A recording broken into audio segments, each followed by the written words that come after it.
소변 색깔 가지고도 탈수 상태를 알 수 있는데 네. 자, 이런 것을 보고도 상태를 알 수 있다고 합니다. 자, 푸석한 피부, 손끝 거스러움이 갈라진 혀. 와, 이건 좀 의외인데요? 그러니까 일단은 뭐 피부가 좀 건조하다는 거는 수분이 부족하다는 신호겠죠, 교수님? 네, 맞습니다. 체내 수분 함량은요, 노화의 기준을 보여주는 기준이기도 한데요.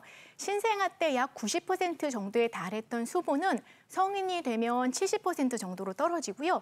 노년기가 되면 50% 정도까지 떨어지게 돼요. 피부가 건조해지는 거는 물론이고요. 재생 속도도 떨어지면서 피부의 노화가 촉진이 돼서 지금 보시는 것처럼 각질이 일어난다든지 손끝 거스러움이 이런 증상들이 나타날 수 있고 또 안색도 칙칙해지고 주름도 생기게 되고 가려움증도 동반하게 됩니다. 대한민국의 대표 미녀들을 보면 인터뷰할 때 보면 저는 물을 8잔 마셔요. 물을 많이 마셔요. 맞아. 아, 그렇게 하면 물만 많이 마셔도 이렇게 미인이 되면 특별히 시술 같은 거 안 해도 될 걸.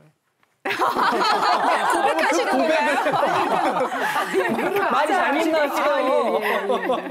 많이 마시는 게 중요하네요, 진짜. 네.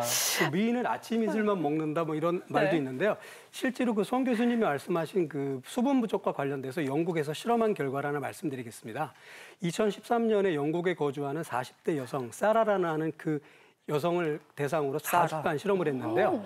원래 물을 잘 안 드시던 분이었대요. 근데 이제 하루에 3리터씩 4주를 먹었거든요. 네. 그래서 지금 왼쪽하고 오른쪽을 비교해 보시면 일단 피부톤이 많이 맑아졌죠. 네네. 그리고 전체적으로 그 피부의 그 탄력이나 건강도 좋아졌고요. 그 자주 가지고 있던 근육통, 두통, 그리고 소화불량 이런 것도 좀 줄어들었고 실제로 몸무게도 1kg나 빠졌다고 합니다. 정말요? 자, 그래서 물이 가지는 효과가 영국 데일리 메일에 이렇게 보고가 됐는데요. 이거는 여러분들께 물을 안 마시면 상당히 안 좋다는 걸 보여드리기 위한 실험이지 이걸 보시고 나도 3리터씩 계속 먹어야지 이렇게 하시면 안 되는 상황이니까요. 물은 앞서 말씀하신 대로 한 600에서 800 여성분의 경우에 하루에 요 정도 지켜주시면 자기 몸속에 가지고 있는 수분 부족으로 인한 많은 문제점들 자연스럽게 해결하실 수 있을 겁니다. 저는 그래 피부는 맞아요. 얘기를 많이 들었는데 그쵸. 혀가 갈라진다. 수분 부족으로. 이건 좀 의외예요. 정말 의외거든요. 네, 맞습니다. 수분이 부족하게 되면요, 혀가 갈라진 것을 보실 수 있는데요. 자료화면 한번 보시면 건강한 혀에 비해서 갈라진 혀를 지금 볼 수 있습니다. 수분이 부족할 뿐만 아니라 뭐 만성 소모성 질환에서도 저런 혀의 모양이 나타나게 되는데 혀가 건조하고 갈라진 양상을 보이게 되죠. 심하지 않을 경우라면 충분히 수분 섭취를 해주고 휴식을 취하면 대부분 좋아지는데 그냥 방치하게 되면요, 세균이 쉽게 감염될 수 있고요. 또 구강이 점점 건조해지면서 입냄새를 유발할 수 있습니다. 양치할 때 수시로 좀 확인해 봐야겠고요. 그 다음 신호는 보시면은 막 머리도 아픈 것 같고 혈당도 체크해 보시잖아요. 그러네요, 이분이. 조절 안 되는 혈압과 혈당 이것도 관련이 있어요, 물이랑? 네, 보통의 경우에 이제 고혈압하고 그 당뇨의 경우에는 수분 함량하고도 밀접하게 관련이 있습니다. 특히 당뇨 환자의 경우에는 수분이 부족하게 되면은요 급격히 저혈당 쇼크로 갈 수도 있기 때문에 조심하셔야 되고요. 요즘 같이 이렇게 감기가 또 그 왕성하게 퍼져 있는 이런 시기에는 감염되게 되면 고열과 탈수를 같이 동반하기 때문에 이러한 그 기저 증상이 있는 분들은 특별히 수분 섭취에 신경을 쓰셔야 됩니다. 네. 자, 만성 탈수의 세 번째 신호입니다. 어떤 신호가 있을까요? 이분은 굉장히 어지러우신 것 같아요. 시도 때도 없는 두통과 어지럼증을 유발할 수 있네요. 신 교수님. 네. 보통의 경우에 이 탈수도 등급이 있다고 하는데요. 물이 조금 부족하면 그냥 갈증이 난다 이 정도고요. 한 5% 정도 부족하게 되면 몸에 좀 힘이 없는, 기력이 없는 상태가 돼요. 그리고 8%가 부족하게 되면 두통, 근육통이 생기게 되고 이거보다 더 부족하게 되면요 어지럼증이라든가 쇼크까지 가게 되거든요.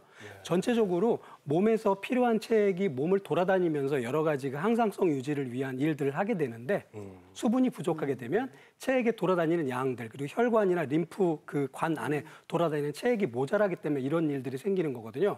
그래서 그 단계를 잘 보시고 갈증이 있는 단계인지 기력이 없는 건지 아니면 두통이 있는지 그리고 어지러운지 요 각 단계별로 어지럽다면 10% 이상 수분이 부족한 거니까요. 하루 그 몸 전체 필요한 거에 2.3리터의 10%니까 230ml 이상의 물들을 꾸준히 좀 먹어야겠다. 요번 식사 전후에는 그렇게 판단하시는 게 옳습니다. 그리고 이것뿐만이 아니라 우리 어르신들이 정말 걱정하시는 두뇌 건강. 거기에도 영향을 미친대요.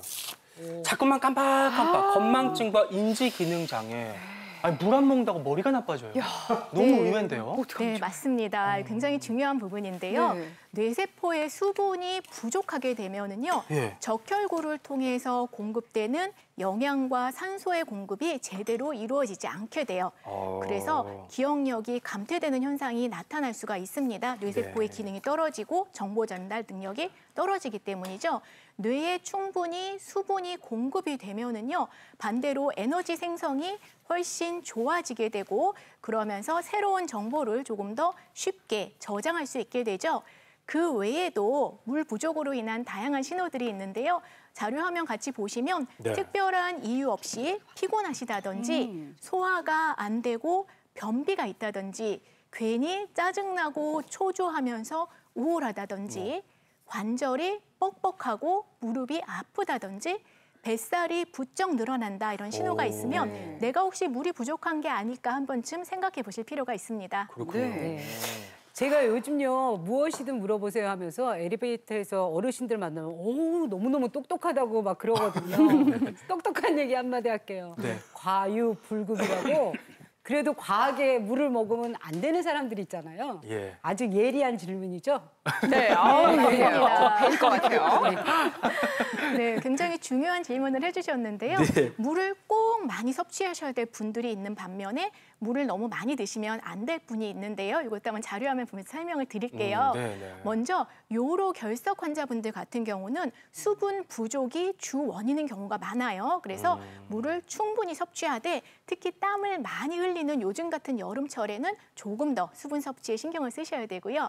방광염 환자의 경우에는 충분한 수분 섭취를 하는 것이 항균 효과를 가지고 있어서 치료와 재발을 예방하는 데 도움이 된다는 연구 결과가 있습니다. 반대로 물을 조심해야 하셔야 할 분 첫 번째 이제 간경화증 있는 분들은요. 간의 기능이 떨어져서 혈액 내 수분의 함량이 높아지게 돼요. 물을 너무 많이 마시게 되면 복수가 찰 수 있기 때문에 적절히 드시는 게 필요하고요. 심부전 환자분들 심장의 기능이 떨어져서 심장으로 들어온 수분을 충분히 순환시키지 못하고 혈관 내의 압력이 높아질 수 있어서 하루 1리터 이내로 수분을 제한하는 것이 필요합니다.